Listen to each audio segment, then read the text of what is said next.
జిల్లా కిర్లంపూడిలో అధిక వర్షాలతో ఏలేరు నది పూర్తిగా నిండిపోవడంతో అధికారులు 10,000 నుండి 20,000 క్యూసెక్ల నీటిని దిగువ ప్రాంతాలకు విడుదల చేయడంతో ఏలేరు పరివాహక ప్రాంతాలన్నీ కూడా జల దిగ్బంధంలో చిక్కుకున్నాయి.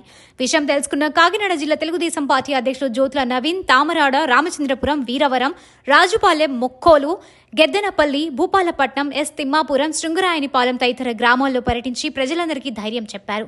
ఈ సందర్భంగా ఆయన మాట్లాడుతూ ప్రజలందరూ జాగ్రత్తగా ఉండాలని, మొన్న విజయవాడలో వరదలతో ప్రజలందరూ చాలా ఇబ్బందికి గురవడం జరిగిందని, దాన్ని దృష్టిలో పెట్టుకుని ముఖ్యమంత్రి చంద్రబాబు, ఎమ్మెల్యే జ్యోతుల నెహ్రూ ఆధ్వర్యంలో అధికార యంత్రాంగాన్ని అప్రమత్తం చేయడం జరిగిందని, ముంపుకు గురయ్యే ప్రాంతాలను గుర్తించి ముందు జాగ్రత్త చర్యగా వారిని పునరావాస కేంద్రాలకు పంపించాలని, వారికి అన్ని సౌకర్యాలు కల్పించడం జరుగుతుందని, ప్రాణ నష్టం జరగకుండా ఏర్పాట్లు చేస్తున్నామని అన్నారు.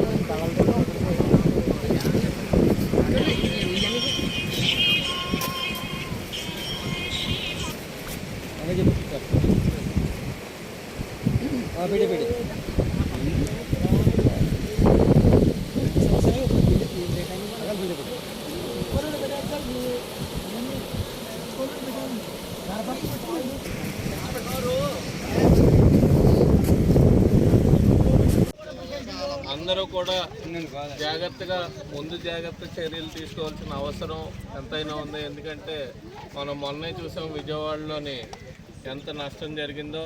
ఆ నష్టం మళ్ళీ జరగకుండా ఇక్కడ ఉండాలి అంటే ముందు జాగ్రత్త చర్యలు అందరూ కూడా తీసుకోవాల్సిన అవసరం ఉంది. ఎందుకంటే ఏలేరు ప్రాజెక్టుకి ఇన్ఫ్లో చాలా ఎక్కువగా ఉంది.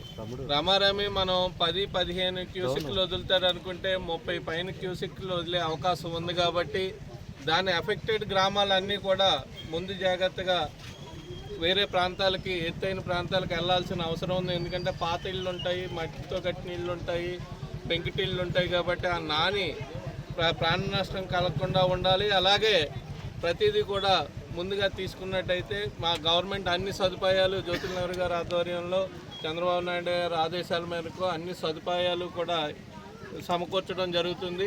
ఏదైతే ఎత్తైన ప్రాంతాలు ఉన్నాయో స్కూళ్ళు కానీ లేకపోతే ఇతర కమ్యూనిటీ వాళ్ళు కానీ అక్కడికి ప్రజలను తీసుకెళ్ళి వాళ్ళకి సకల సౌకర్యాలు కల్పించే విధంగా అన్ని చర్యలు కూడా తీసుకోవడం జరుగుతుంది. ఆర్టీఓ గారు అన్నీ తిరగడం జరుగుతుంది.